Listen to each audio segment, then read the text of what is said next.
Abra sua Bíblia em 2 Pedro, capítulo de número 1. Segunda Epístola de Pedro, capítulo de número 1, versículo 8.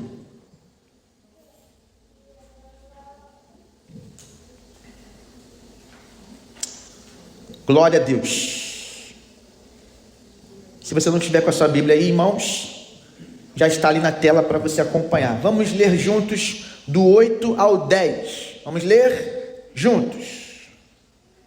Porque essas qualidades, estando presentes e aumentando cada vez mais, farão com que vocês não sejam nem inativos, nem infrutíferos no pleno conhecimento do nosso Senhor Jesus Cristo.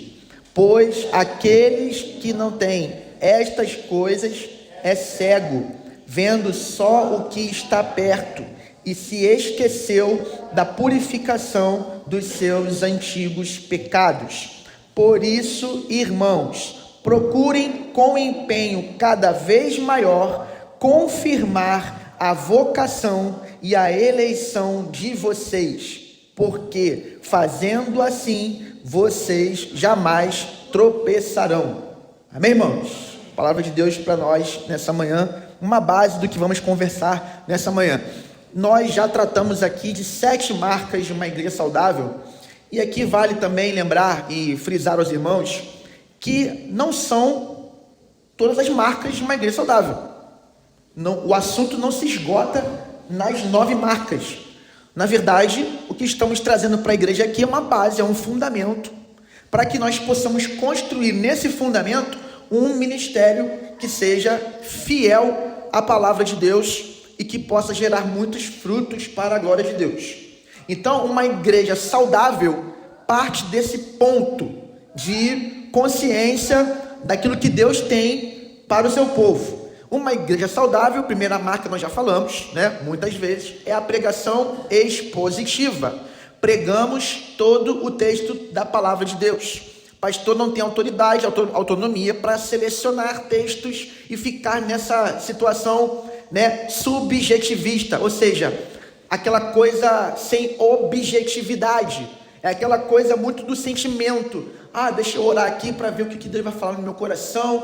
Agora eu vou ler, eu vou pregar Salmo 91. Aí prega no Salmo 91 porque Deus fala no coração dele. Aí depois Deus fala no coração dele pegar no Salmo 23. Aí ele vai no Salmo 23. E aí Deus colocou no coração dele João 3,16. E aí ele passa o ano inteiro e fica às vezes repetindo o texto porque está esperando Deus falar o coração. Quando Deus fala, irmãos, de Gênesis a Apocalipse. Quando a igreja precisa ouvir a voz de Deus, de Gênesis a Apocalipse. Deus fala pela Bíblia. A autoridade da igreja não é o sentimento do pastor, o desejo dele de falar os assuntos que ele, no seu momento particular, ele está orando, entendendo qual é a palavra que eu vou ministrar domingo. Não, meu irmão, o pastor tem que pregar a Bíblia toda, porque Deus fala em toda a Bíblia, e a autoridade do Senhor sobre nós está nas Escrituras e no Espírito Santo de Deus. Amém, irmãos? A autoridade sobre a igreja, o cabeça da igreja é Jesus. E como é que ele lidera a igreja? Como que ele governa a igreja? Pela sua palavra e pelo poder do seu Espírito. E nós, pregadores, temos que nos submeter ao texto. O ponto principal da mensagem é o ponto principal do texto. Eu estou repetindo isso, mas é porque eu vou ter que repetir isso muitas vezes, até os irmãos compreenderem o valor disso. Porque não é apenas pregar a Bíblia toda, mas é promover na igreja uma cultura de apreço, leitura e devoção que tem a mediação ou a contribuição principal da palavra. Você se relaciona com Deus, sabe como? Através da Bíblia. Crente que não lê a Bíblia está esfriando na fé. Crente que não tem vida com Deus na palavra está caminhando passos largos da apostasia. E nós temos uma responsabilidade individual de ter um compromisso com Cristo, de andar com Ele, e esse andar com Ele passa diretamente por uma rotina de leitura e estudo da palavra de Deus. Por que nós temos estudo bíblico todo domingo? Por que nós temos uma escola 9 marcas? Para quê? Para que nós possamos ocupar o nosso tempo, o nosso horário, e ao invés de sair 10 horas da manhã, sair 11 e pouca da manhã. Não! É para que nós tenhamos cada vez mais o apreço e busquemos nos aprofundar no conhecimento das Escrituras. Por quê? Porque um cristão, para ser maduro na fé, precisa ler continuamente a Bíblia, estudar a Bíblia e aprender cada vez mais o que Deus tem a ensinar. Muitas vezes ele vai ensinar do púlpito, mas também ele vai ensinar no seu contexto privado, quando você abre a sua Bíblia diariamente para ler a palavra de Deus. Segunda marca é teologia bíblica, já falamos também. Sã doutrina. Não é apenas o pregador pregar o texto correto, ou não é o pregador apenas trazer o ponto principal da mensagem, sendo o ponto principal do texto. Não é ele apenas submeter ao texto. Não é ele apenas não inventar sobre o texto. Tem gente que faz isso, né? Texto sem contexto. Aí vira pretexto para heresia, né? Muitas vezes. Não. Mas é também ter o cuidado de trazer o ensino correto. Paulo vai explicar para Timóteo, para Tito, para poder eles ensinarem a igreja, e eles tinham a responsabilidade de ensinar a sã doutrina, né? O santo ensino, o ensino saudável. Então, uma igreja saudável é uma igreja que preza para ensinar corretamente a palavra de Deus, tá certo? E a história da Bíblia, ela está toda construída num cenário maior. Gente, preste atenção aqui, por favor. Olha só, preste atenção aqui, por favor. Arthurzinho, vamos ficar quietinho um pouquinho agora, para a gente poder não perder o foco da mensagem aqui. Porque eu estou vendo alguns irmãos olhando para a criança, vocês não vão conseguir me ouvir olhando para a criança, não vai dar certo. Ou vocês ouvem aqui, ou vocês vão ficar olhando, a criança está livre aqui, ela vai ficar à vontade, mas você tem que ficar atento à palavra. Então, a teologia bíblica, ela é fundamental, porque a história da Bíblia, ela tem uma história central, que é a história da salvação. Se vocês perceberem, domingo eu tenho pregado aqui sobre uma história acerca da redenção, uma história sobre redenção. E você percebe que na genealogia de Jesus, as histórias desses personagens que são ancestrais do Senhor, são histórias que estão conectadas com a história de Jesus. Porque a Bíblia, se você ler a Bíblia de forma isolada, cada história, você vai isolar tudo, você não vai entender. Ah não, eu estou lendo aqui a história de Davi. Não, você tem que entender a história de cada personagem conectando com a história maior, que é a história de Deus. E você tem que aplicar isso para a sua própria vida, porque também a sua história está dentro da história de Deus. Então a teologia bíblica faz esse trabalho, né, de fazer a igreja entender no Antigo e no Novo Testamento que cada história está ligada com a história maior, que é a história da salvação.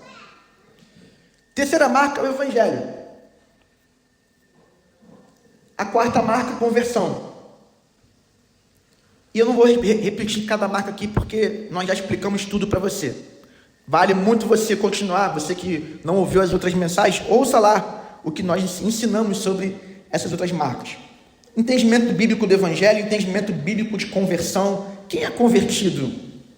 É quem apenas toma uma decisão, faz uma oração do pecador? Não, é muito mais. É quem assume compromisso de viver como uma pessoa salva.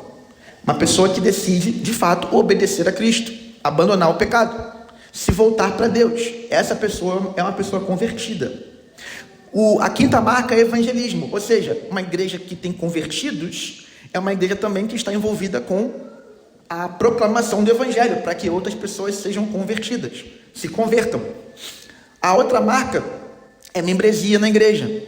Nós precisamos saber exatamente quem é e quem não é. Quem é membro?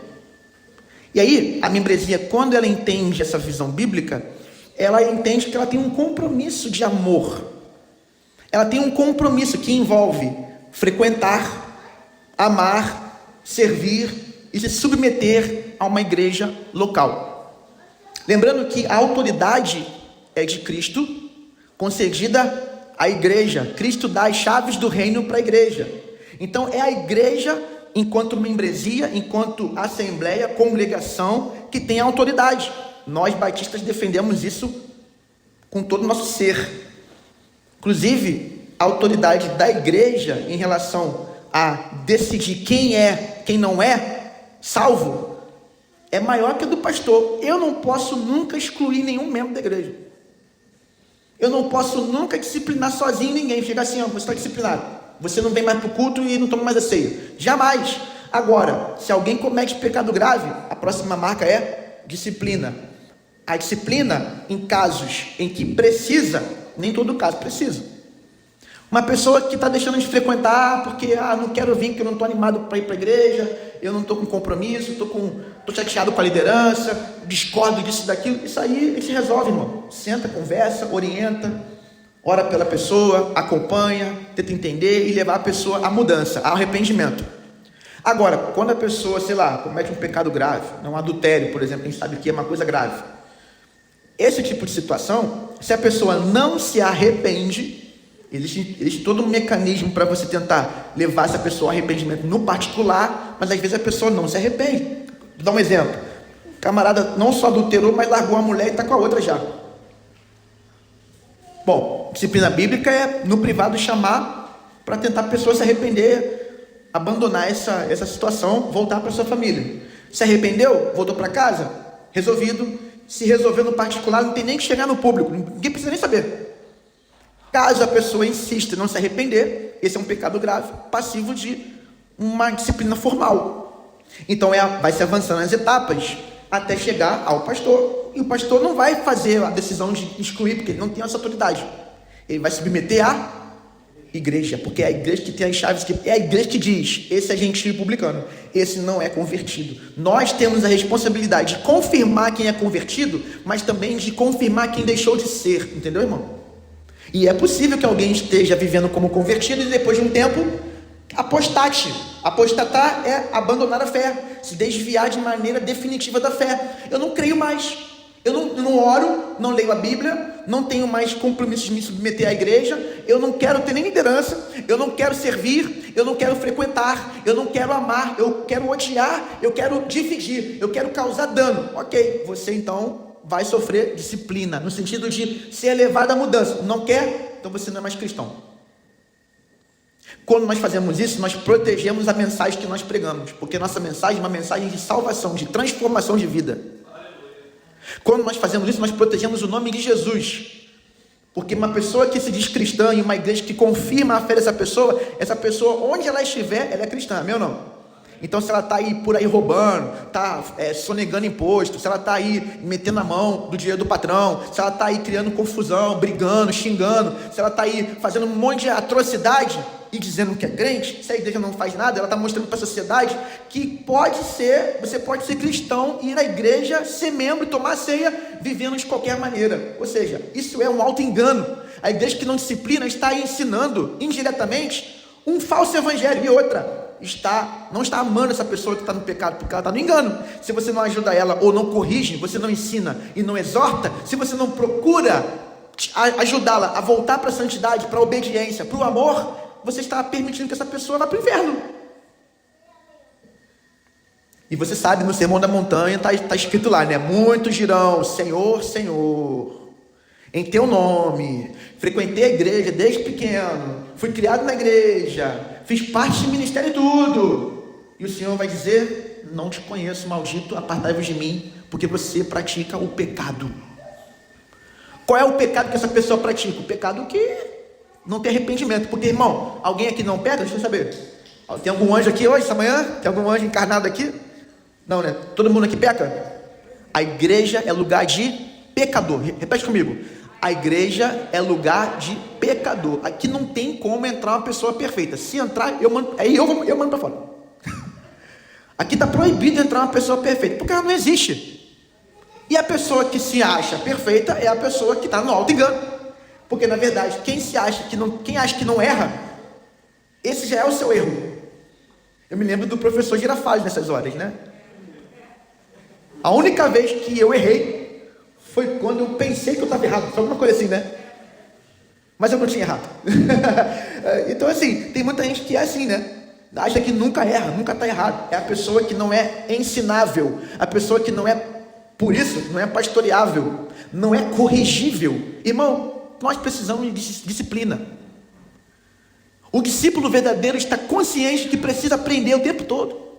Sabe qual é a maior sabedoria humana? Continuar fazendo perguntas. Os grandes sábios continuam com dúvidas, Eric. Os grandes sábios sabem que não sabem de tudo. Sócrates, um dos grandes filósofos da Grécia, falou: eu só sei que nada sei. Tudo que sei é que nada sei. Um dos homens mais sábios que existiu, falou: eu não sei de nada. Por quê? Quando nós entramos nesse ponto de eu sei de muita coisa, eu já li a Bíblia toda várias vezes, eu já estou há muito tempo na igreja, eu já ouvi essa mensagem. Eu ouvi gente falar assim, ouvindo a gente pregando aqui sobre esses princípios que a gente tem pregado desde o começo do ano aqui, sobre esses princípios, falando de conversão, falando do evangelho. Aí eu ouvi a pessoa falar assim: isso é muito básico, né, pastor? É básico. Aí eu falei para essa pessoa assim: é básico, mas às vezes a gente não consegue obedecer o básico, né, irmão?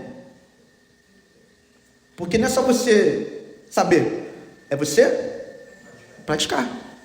Muito legal saber que conversão é ter compromisso de arrependimento contínuo. Mas quantas vezes no dia a dia você peca e não confessa? Passa a semana inteira ali repetindo aquele pecado e fica meio que fingindo que está tudo bem. Você sabe que não ler a Bíblia continuamente, não orar, te afasta de Deus. E quantas vezes você passa dias e dias sem orar e ler a Bíblia e você nem se arrepende disso? Porque arrependimento não é remorso. Arrependimento não é: alguém descobriu, eu estou muito triste. Estava falando com a Lorena isso ontem, né, Lorena? Tem gente que acha que arrependimento é quando é pego com a boca na botija. Aí isso é remorso, você está com vergonha. Você foi desnudado, você foi pego com a boca na botija. Isso não é arrependimento. Você está escondendo de todo mundo. Aí alguém viu, aí você: eu errei, como eu estou errado. Isso é remorso, cara. Você está se protegendo ainda. Isso é autopreservação. Arrependimento é mudança. Repete comigo assim: arrependimento é mudança.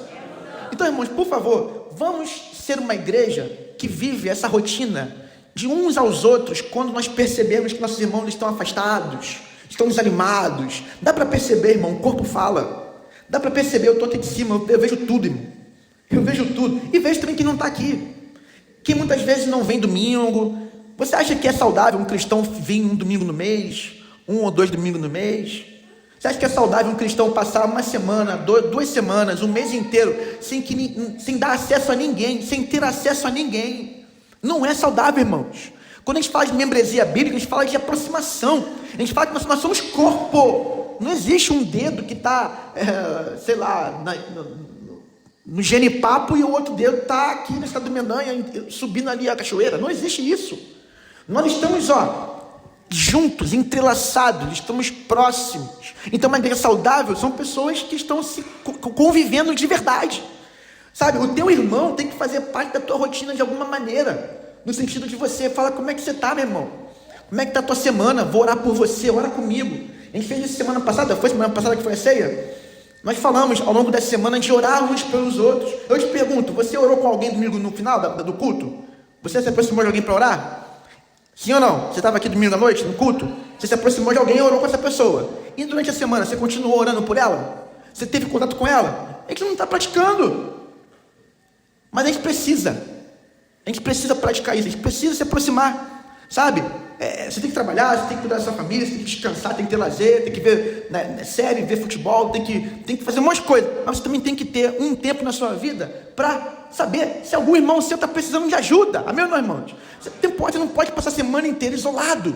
Será que eu vou precisar fazer vocês estão aqui? Será que eu vou precisar fazer ou não? Será que eu vou precisar fazer para dar uma despertada? Por enquanto não, estou vendo um povo mais atento. Quer dizer, algumas exceções, né? Vocês estão aqui? Amém. Vamos lá. Disciplina é fundamental para uma igreja ser saudável. E a disciplina, irmãos, não confunda a disciplina com exclusão. Não, disciplina é exclusão, irmão. Exclusão é nos casos graves, depois de ter tentado de tudo e com muita tristeza. Não dá prazer nenhum você ter que excluir alguém da membresia, do hall e da ceia. Não é uma coisa que dá prazer, não deve dar. A disciplina é muito mais. A disciplina é preventiva. A A disciplina, ela acontece agora aqui, ó. No momento que eu estou ensinando, já estamos disciplinando a igreja, ensinando. A disciplina é ensino, é correção. Estamos tendo aula de bateria, o cara está fazendo um movimento que a gente já ensinou tem 3 semanas e ele está errando. Não, jovens.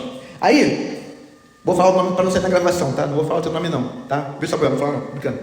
Aí, tá bom, irmão, eu tô brincando, não tô falando o nome não. Aqui, ó, ele está fazendo um movimento, a pessoa erra. Mas a disciplina é isso, peraí, não, corrige. Ó, olha a postura, olha a pegada. Ó, é o punho, não é com o braço. Ó, tem que fazer com 3. Ó o pé, ó, tá vendo? Ó, tem que seguir certinho. Quanto mais você ensina, mais você corrige, mais a pessoa cresce. Se você não ensina e não corrige, sabe o que vai acontecer? Essa pessoa vai ficar fazendo errado muito tempo. Ela vai ficar no engano, achando que está tocando muito, tocando errado. Então, é importante. Agora, irmãos, nessa manhã, nós temos que falar aqui, primordialmente, principalmente, vamos falar agora, sobre discipulado. É a 8ª marca de uma igreja saudável. Entendimento bíblico do discipulado. Repete comigo assim, a 8ª marca de uma igreja saudável é o entendimento bíblico do discipulado. A Escritura ensina que um cristão vivo espiritualmente é um cristão em crescimento. Você leu comigo o texto aqui, vamos voltar para o texto. Olha o texto que nós lemos nessa manhã.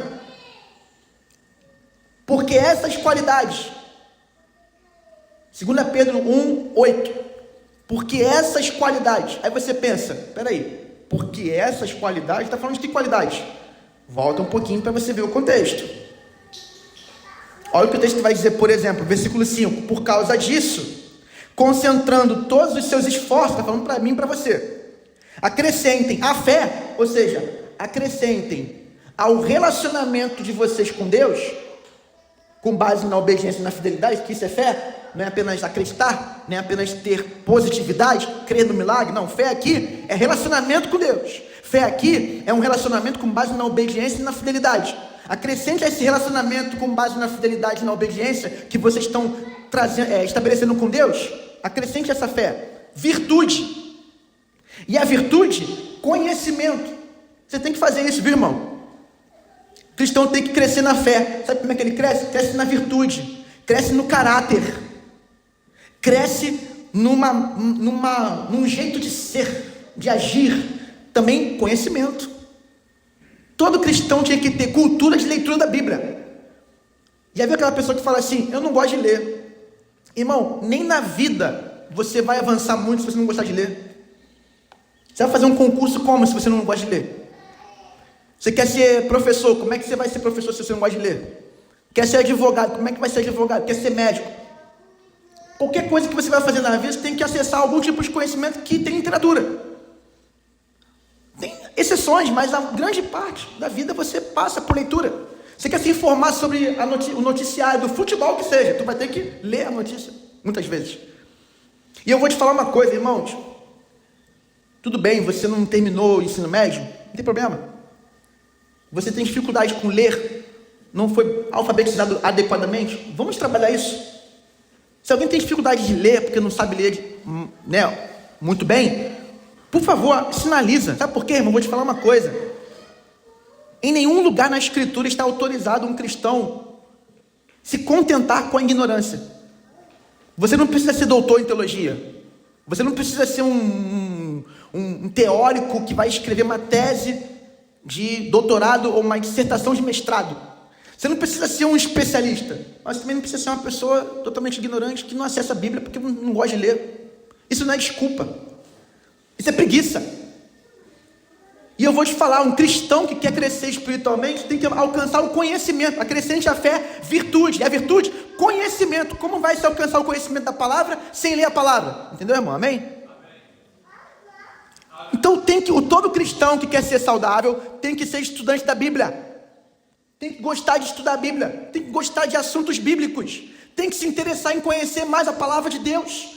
E para isso nós temos o pastor, temos o mestre na igreja para ensinar. E quem vai ensinar tem que ler mais ainda. Você imagina eu aqui agora pregando para vocês sem me preparar. Não vai ter pé, não vai ter cabeça, não vou para lugar nenhum. Então é fundamental. E ao conhecimento, versículo 6. Leia comigo aí, versículo 6. 2 Pedro 1, versículo 6. Acrescente ao conhecimento o domínio próprio.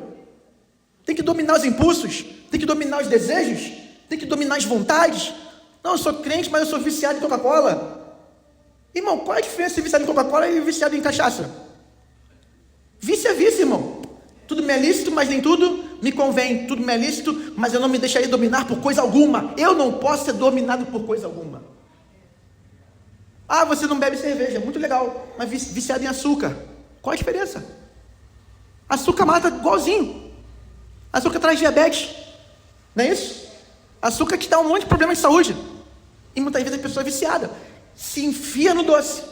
Mas dentro da religiosidade, né, farisaica, que foi construída, existe o pecado aceitável e o pecado não aceitável. Eu não posso adulterar, eu não posso roubar, mas eu posso contar aquela fofoquinha, né? Eu posso cair na gula, né, Arthur? Começar a comer, igual você está comendo agora, comer. Porque meu filho, não posso, agora estou pegando, não posso comer agora. Guarda para mim, depois eu como com essa. Ih, não guardou não, enfiou tudo na boca, tá bom, tudo certo. Gente, é muito bom ver as crianças aqui. Às vezes elas tiram a atenção, mas elas não atrapalham não, tá, gente? Não atrapalham não. A gente só dá um alerta assim e tal, mas é tudo família, é tudo nosso não. Glória a Deus, diga assim, glória a Deus.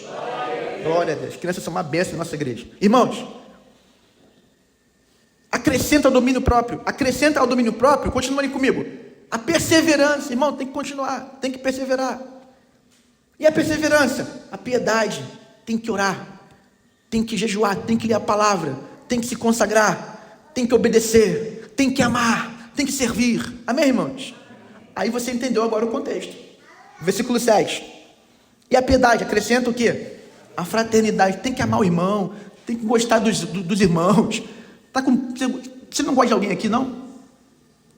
Já conversou com essa pessoa? Não gosta daquela fulana? Já conversou com ela? Tua irmã, cara. Você sabia que você vai ficar no céu com ela para sempre? Então acho bom você passar a gostar.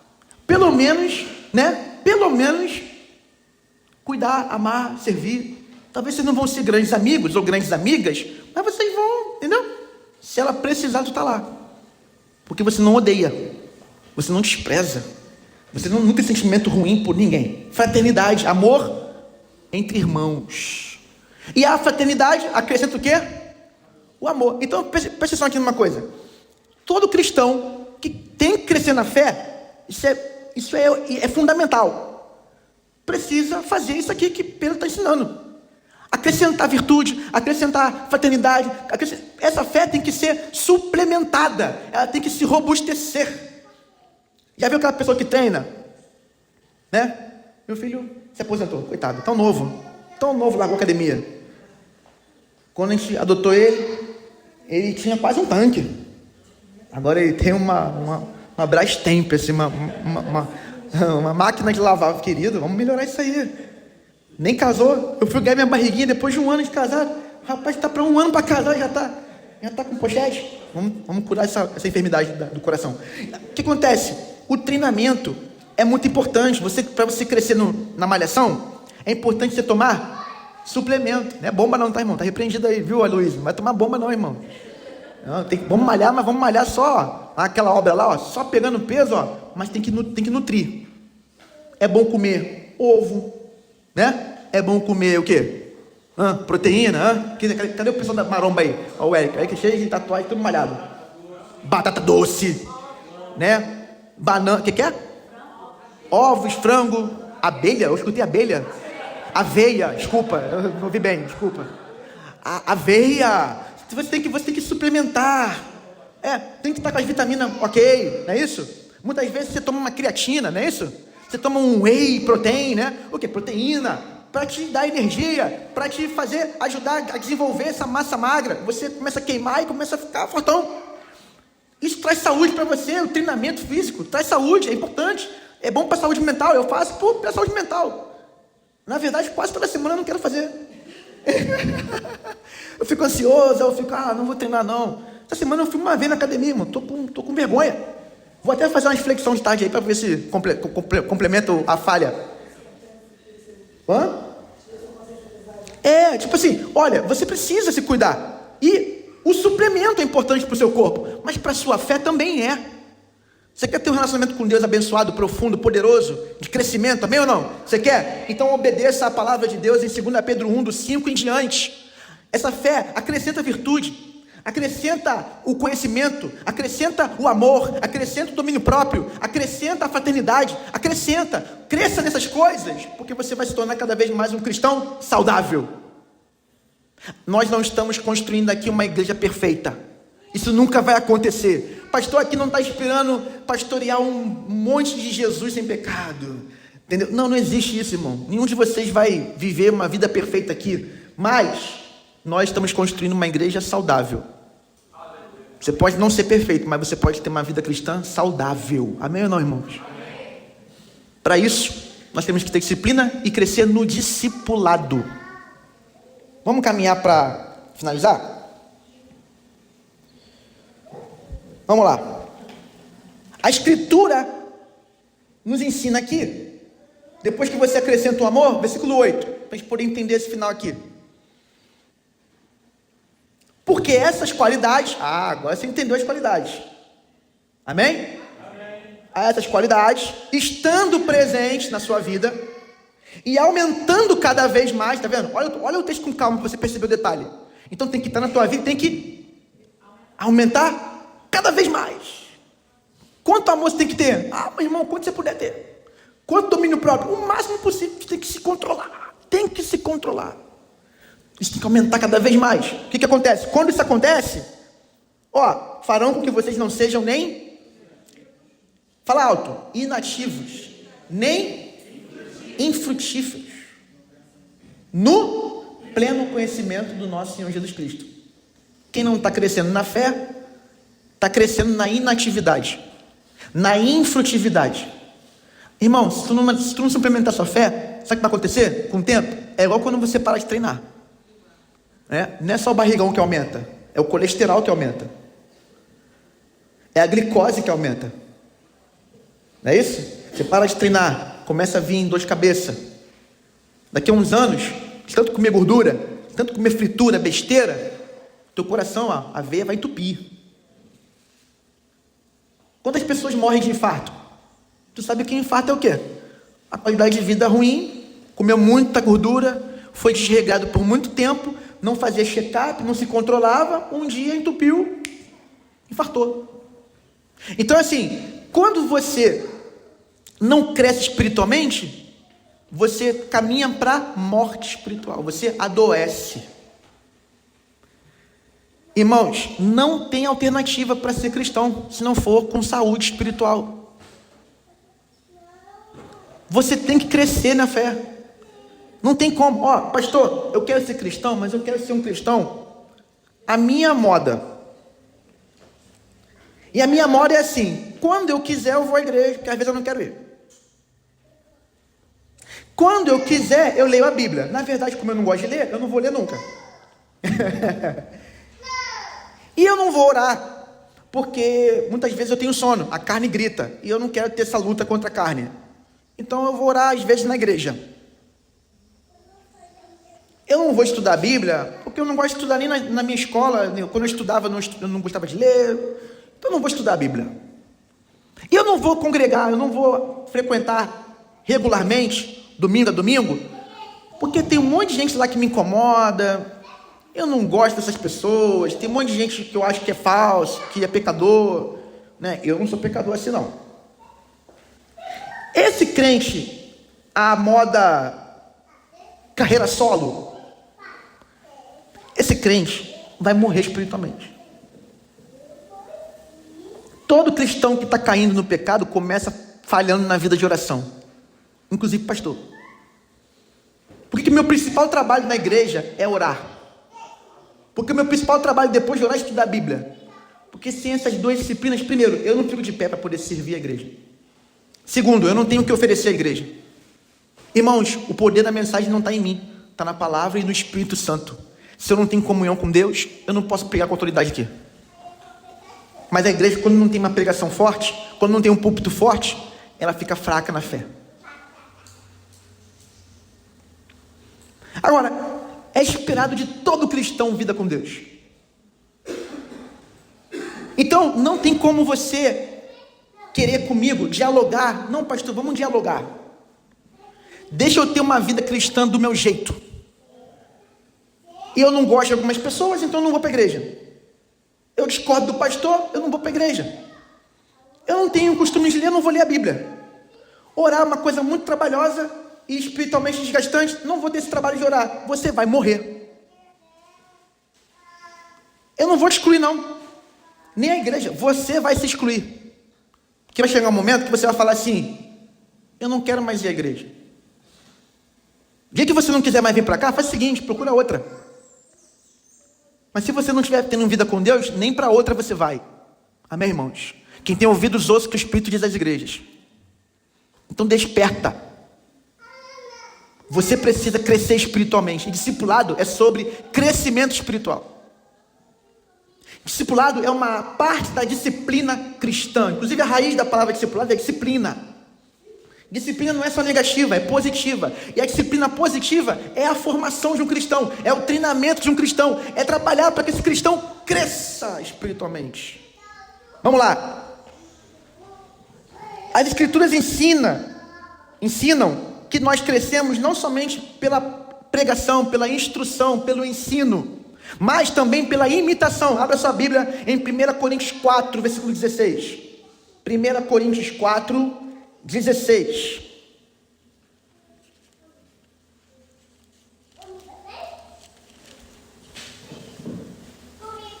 Vamos ler a palavra?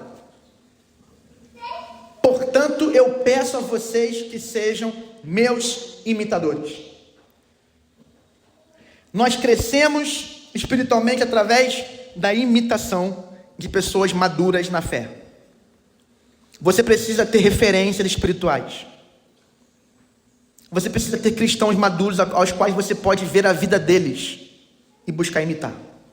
E sabe uma pessoa que você tem que ver a vida e imitar? Eu.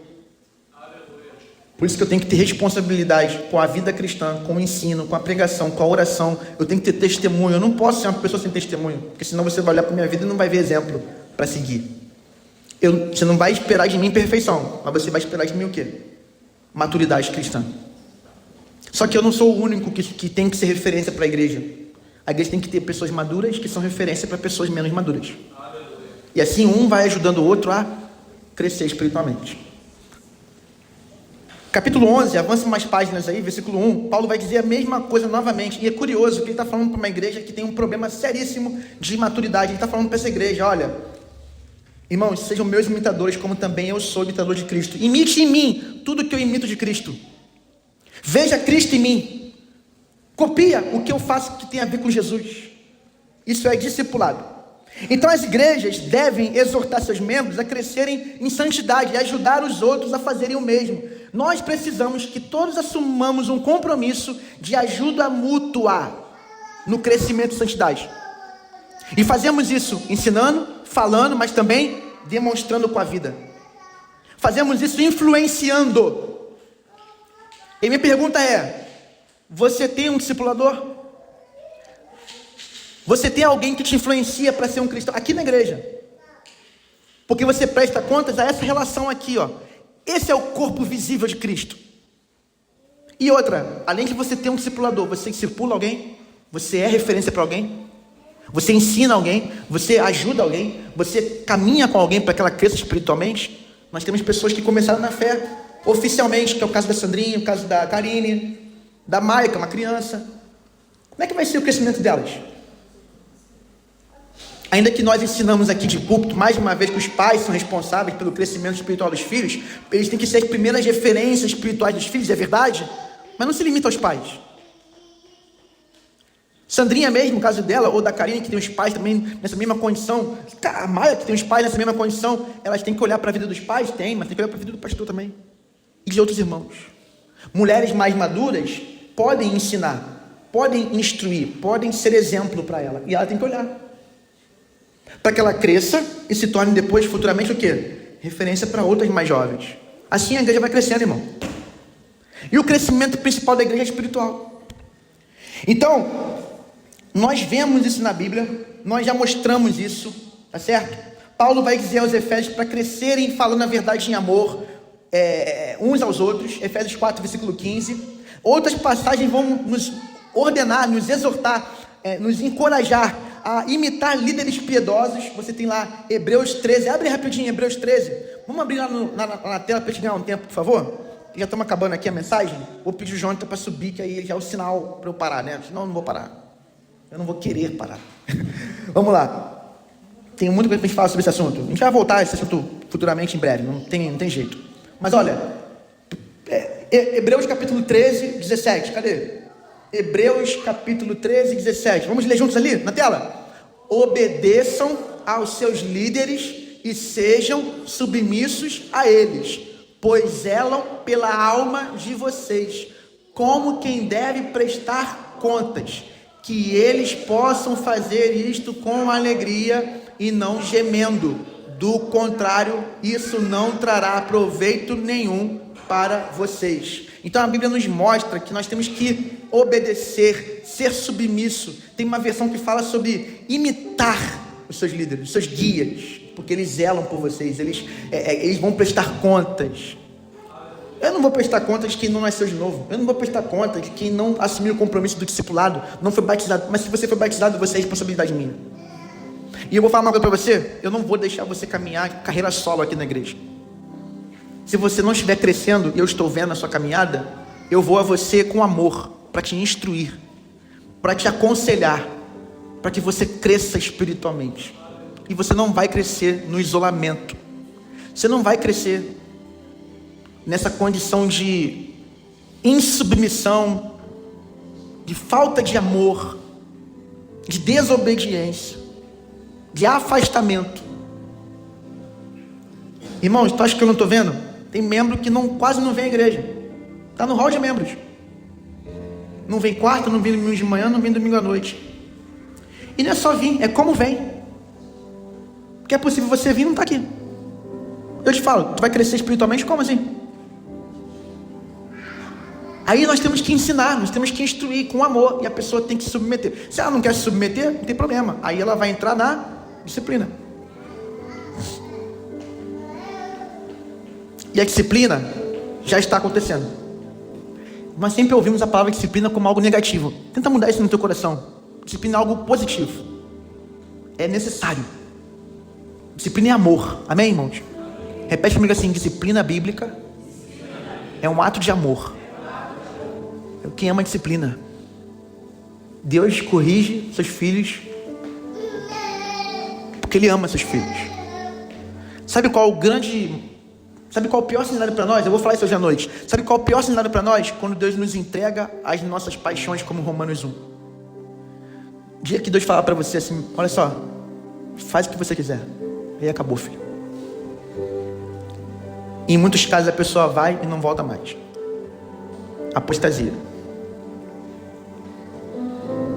Então, todos os cristãos devem crescer em Cristo, imitar outros cristãos piedosos, não é só o pastor, imitar irmãos maduros, homens e mulheres, e incentivar outras pessoas em seu crescimento em Cristo. Por que é importante?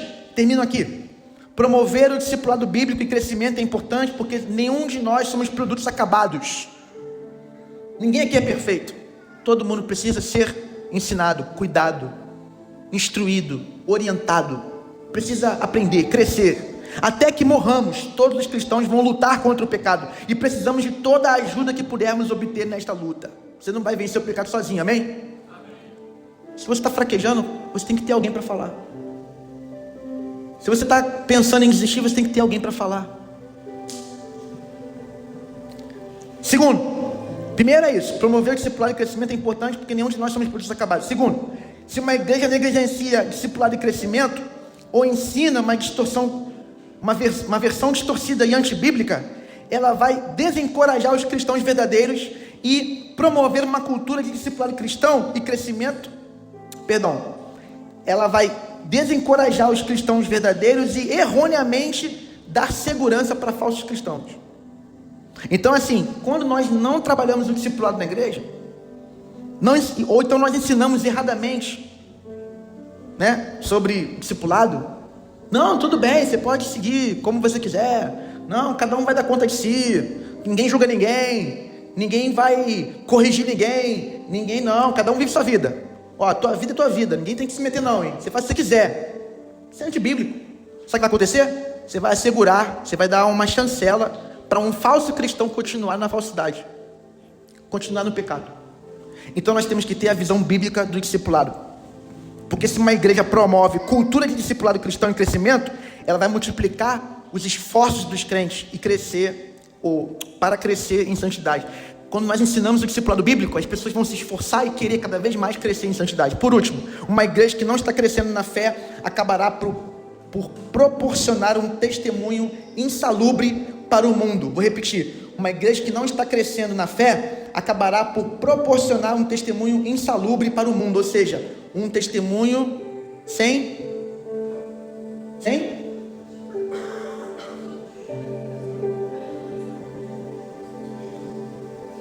saúde, sem vida, sem